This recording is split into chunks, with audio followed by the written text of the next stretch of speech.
Buenas tardes. Vamos a iniciar el Hangout sobre contabilidad con Juan Bermúdez. Él es economista y auditor de AV Auditores y experto en entidades sin fines lucrativos. Buenas tardes, Juan.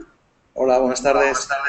Bueno, en primer lugar, voy a explicar en qué va a consistir esta cápsula formativa. En primer lugar, vamos a realizar una sesión sobre contabilidad y el nuevo Plan General Contable que se aprobó en 2012, que nos lo va a presentar Juan. Y en segundo lugar, vamos a responder a las consultas que algunas entidades nos habéis enviado.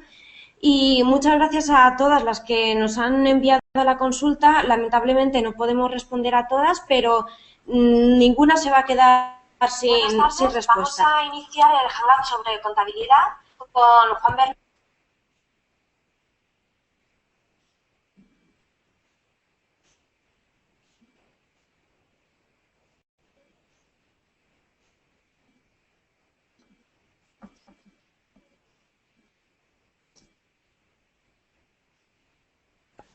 Juan, disculpa, ¿me has oído? Ahora perfectamente. Ahora, vale, un problema en el audio, disculpa. No pasa nada. Cuéntanos las novedades sobre el nuevo Plan General Contable. Muy bien, perfecto. Pues vamos a ver si os puedo resumir en 35 minutos todas las novedades del plan contable para entidades sin fines lucrativos. Antes de nada, permitidme que felicite a Hazlo Posible por estas cápsulas formativas hacia el tercer sector, un sector no solo necesitado de recursos económicos, sino también de apoyo por parte profesional, contable y, en este caso, por parte de auditores. En especial, felicitar a Marta y a Lara por este trabajo fantástico que estáis haciendo. No más preámbulos. En especial, felicitar a Marta y a Lara por este trabajo fantástico. El Plan General de Contabilidad entra en vigor en el año 2007. ¿Vale? Entra exactamente en el BOE del 20 de noviembre del 2007. ¿Vale? Entra exactamente en el Real Decreto 1514/2007. Este plan contable hacía referencia a empresas de carácter mercantil. Es decir, que las entidades sin ánimo de lucro habéis estado 1933 días en un plan contable específico. Por fin se aprobó una resolución del ICAC el 10 de abril de 2013. Es importante que os lo apuntéis, porque os invito a que lo bajéis por internet, el BOE de fecha 10 de abril, que lo podéis encontrar en la página web del BOE, también lo podéis encontrar en nuestras páginas web, y por supuesto en nuestra página web también podéis descargaros la resolución del ICAC y aprobación del plan contable específico para entidades lucrativas. Entonces, este plan contable específico para entidades lucrativos se divide en 5 partes, exactamente igual que el plan contable de entidades mercantiles. Unas de obligado cumplimiento y otras que no lo son. Entonces, ¿qué 5 partes hay? Pues hay una primera parte introductoria, de marco conceptual, una segunda parte donde se aparecen las normas, una tercera parte donde figuran las cuentas anuales, una cuarta que es el cuadro de cuentas y una quinta que sería una descripción de estas cuentas. Deciros, y esto es importante que lo sepáis, que los dígitos de cuentas no son de obligado cumplimiento. Es decir, no hay que aprendérselos de memoria. Podéis aplicar el dígito de cuentas que vosotros queráis. Ahora bien, cuando formuléis las cuentas anuales, esta es la tercera parte del plan contable, esta sí que es de obligado cumplimiento y ahí sí que os tenéis que amoldar a lo que sería lo especificado en esa norma. Esto es importante que lo sepáis todos porque me preguntan mucho sobre esto. Oye, ¿qué dígito de cuenta debo contabilizar una subvención? Pues mira, el plan contable te dice que lo hagas en la 130. Pero no pasa nada si lo pones en la 131 o 132, si luego, cuando formulas las cuentas anuales, lo encuadras en el epígrafe de subvenciones. Además, os quiero decir que este plan contable vuestro de entidades sin fines lucrativos se subdivide en 3 planes contables. Un plan contable para aquellas entidades que son grandes, un plan contable para entidades pequeñas y un plan contable para entidades muy pequeñitas. ¿Cuáles serían las entidades muy pequeñitas o microentidades? Aquellas que facturéis menos de 150.000 euros. Cuando digo facturación, hablo de importe neto de la entidad. Luego, la separación entre pymes y grandes será aquellas que tengan unos ingresos superiores a 5,7 millones de euros.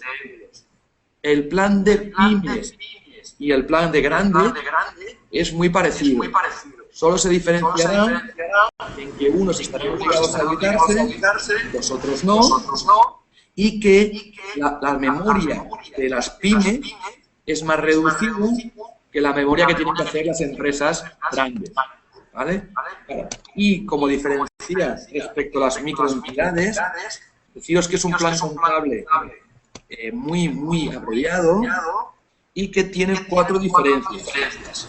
Cómo contabilizar cómo contabilizar determinadas subvenciones, cómo contabilizar determinadas ayudas y cómo contabilizar el impuesto sobre beneficios. A partir de aquí, os voy a formar rollo teórico y vamos a las partes prácticas que seguro van a generar mayor interés para todos vosotros. Así que, Lara, por favor, cuando quieras, ya puedes preguntar. Perfecto. Muchas gracias, Juan, por tu cápsula. Y como dices, vamos a comenzar con la primera consulta. Esta consulta nos la envía Francisco de la Asociación Atlas en defensa de la adopción y comenta que busca una aplicación o programa que le permita llevar la contabilidad de acuerdo con el nuevo Plan General Contable. Muy bien. Perfecto. Pues mira, Francisco, de la Asociación Atlas. Primero, como entenderás, no vamos a hacer publicidad de ningún software en concreto. Yo, en particular, te puedo recomendar cualquiera que haya hoy en día. ¿Por qué te digo esto? Porque has escuchado la introducción. Yo hablaba que el plan de cuentas, los dígitos de las cuentas, no es de obligado cumplimiento. Por lo tanto, date tranquilo, puedes utilizar cualquier software de cualquier entidad que puedas comprar en cualquier kiosco y eso sí, luego cuando formules las cuentas anuales, lo adaptes a la exigencia que tiene el plan contable de entidades en fines lucrativos. Es decir, el balance, la cuenta de resultados y la memoria, y que se adapte al formato exigido por este plan contable. Por lo tanto, en cuanto al programa de contabilidad, te diría que cualquiera que esté en el mercado puede ser de tu utilidad. Y eso sí, cuando luego formules las cuentas anuales, trata de adaptarlo a lo que marca el plan contable, que como he dicho, lo tienes en el BOE publicado de fecha 26 de marzo del 2013. Venga. Siguiente pregunta. Muchas gracias, Juan. La segunda consulta la plantea Fátima, de la Asociación de Padres de Niños con Problemas de Audición y Lenguaje.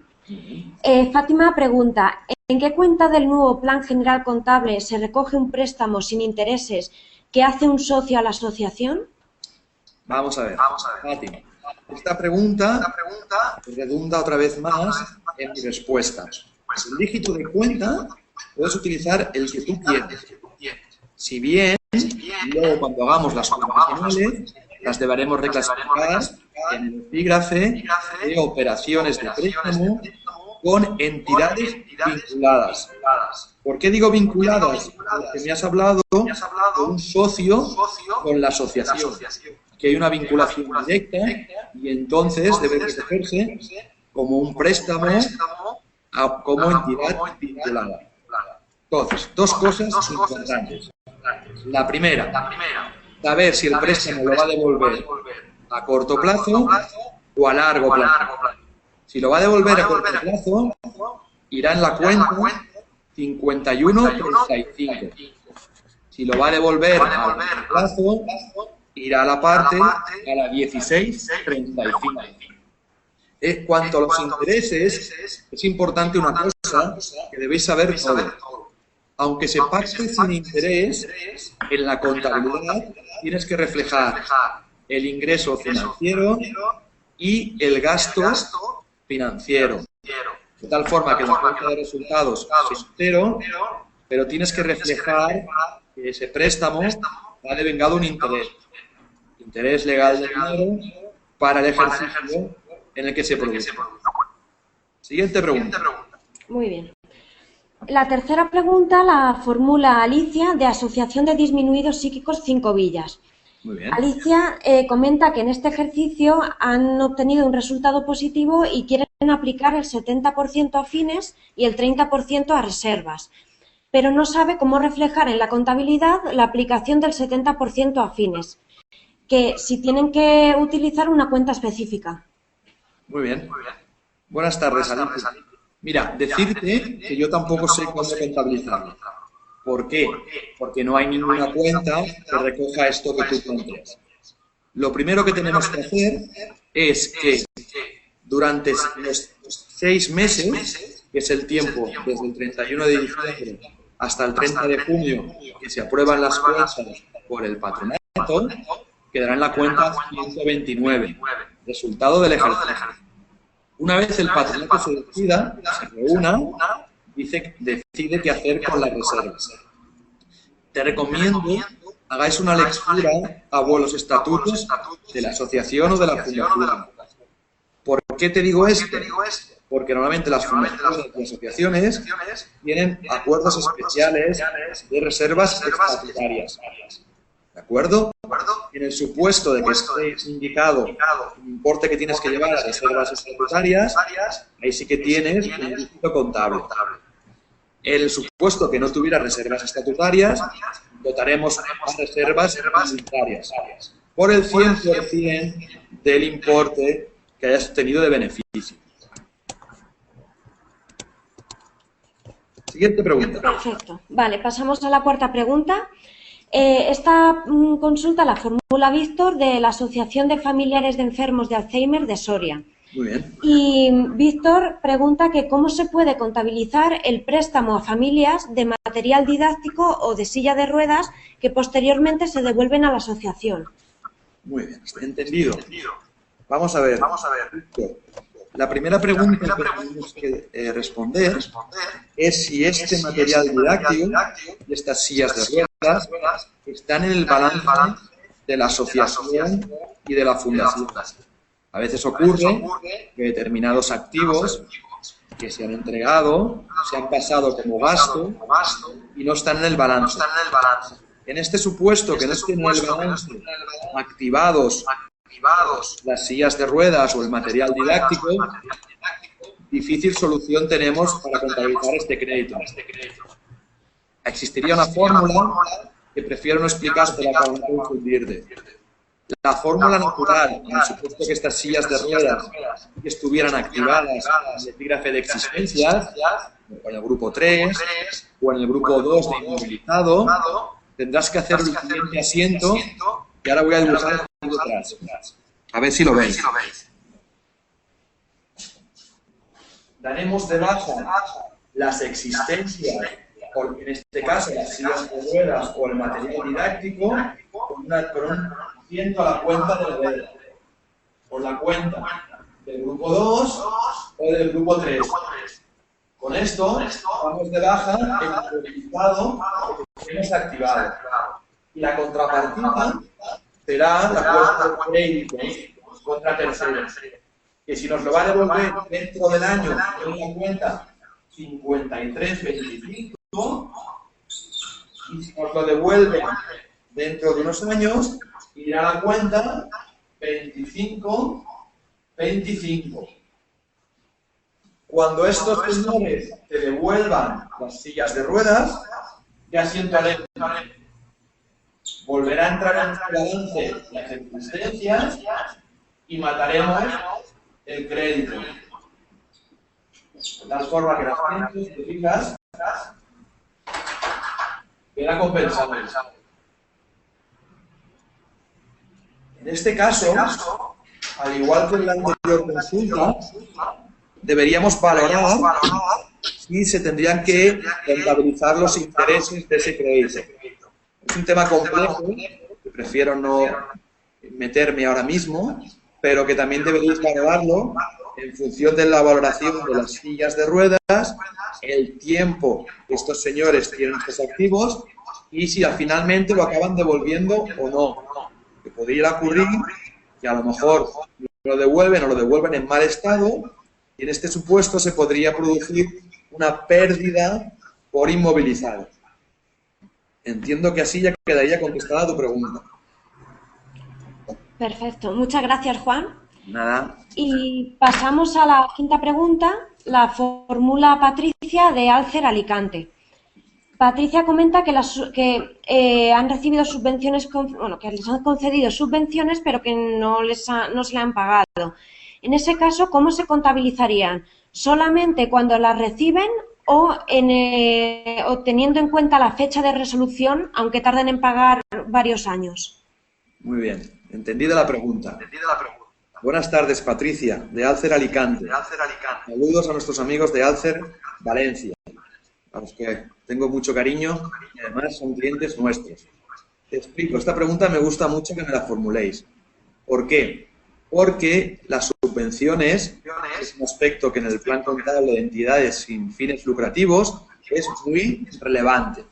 Lo primero que tenéis que saber todos es que las subvenciones se contabilizan con independencia de cuándo se cobran, el día que nos llega esa carta que tanto nos gusta del ministerio correspondiente o del órgano competente en el que nos dice que nos han concedido la ayuda. Ese día, con la alegría del momento, lo primero que tenemos que hacer es contabilizar el asiento de concesión de la ayuda. Lo segundo que debemos que preguntarnos es si esta ayuda es reintegrable o no reintegrable. Es decir, si fuera no reintegrable, tiene un tratamiento contable, y si esa ayuda es reintegrable, es decir, la tenemos que devolver al cabo de un tiempo, tiene otro tratamiento contable. Con la alegría del momento de la carta que nos ha llegado, debemos reconocer si la tendremos que devolver o no devolver. En el supuesto de que la tengamos que devolver, será un pasivo. Será al pasivo del balance de situación. En el supuesto de que no la tengamos que devolver, da contra resultados. Da un mayor beneficio, un mayor resultado positivo contra patrimonio neto. Cuidado, puede ir en este ejercicio o en los próximos ejercicios. ¿Por qué?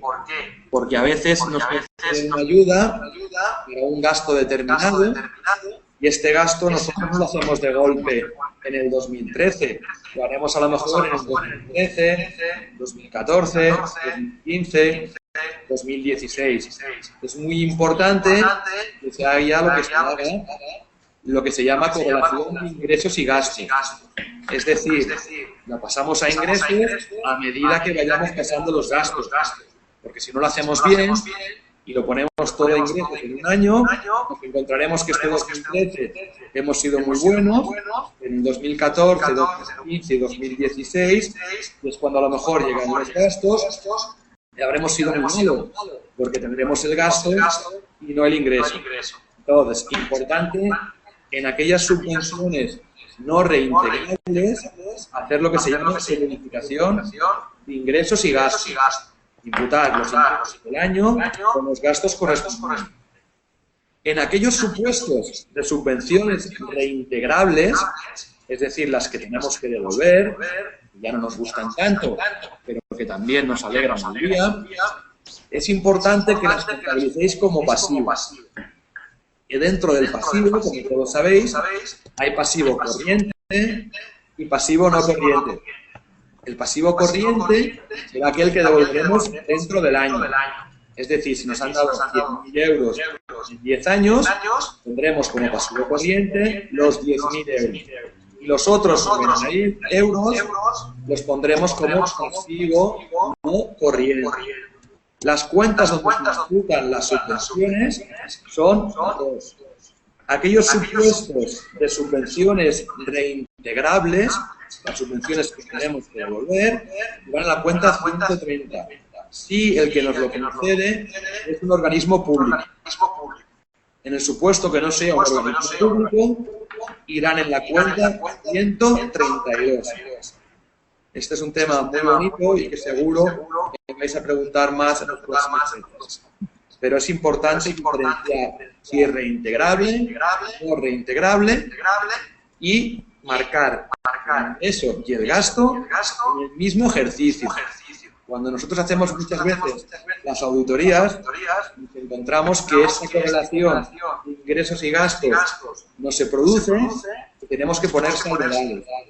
Entonces, acordaros siempre de imputar ingresos en el año y gastos en el mismo año. Espero que esté contestada tu pregunta.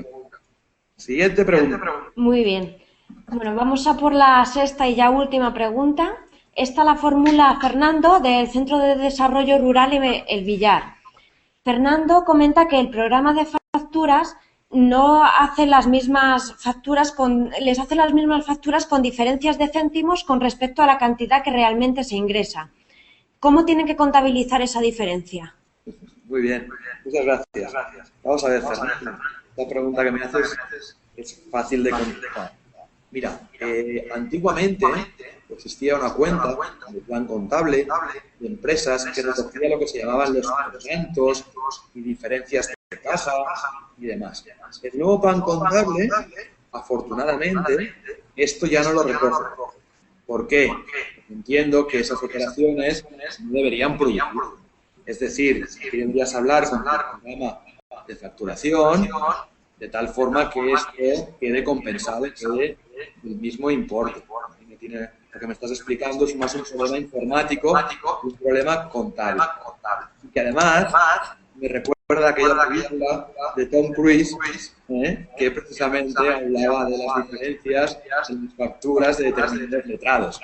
Entonces, para no marearos, la respuesta a tu pregunta es hablar con el programa informático que arregle este error.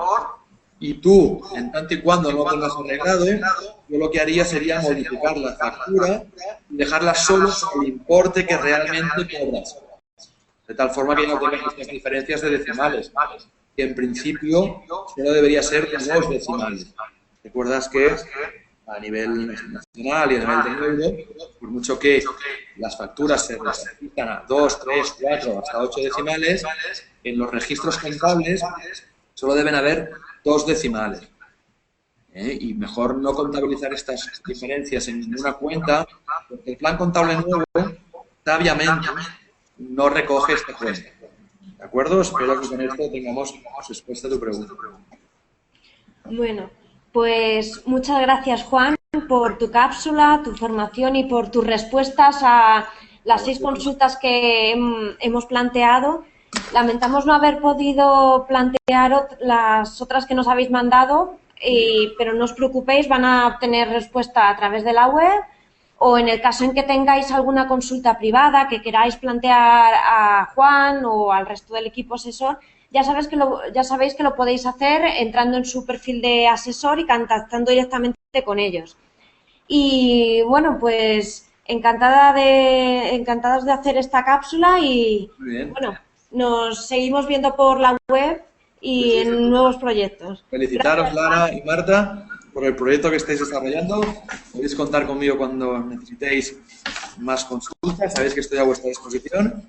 Y felicitaros de nuevo porque tenéis una cápsula y un programa y una página web fantástica. Seguid así.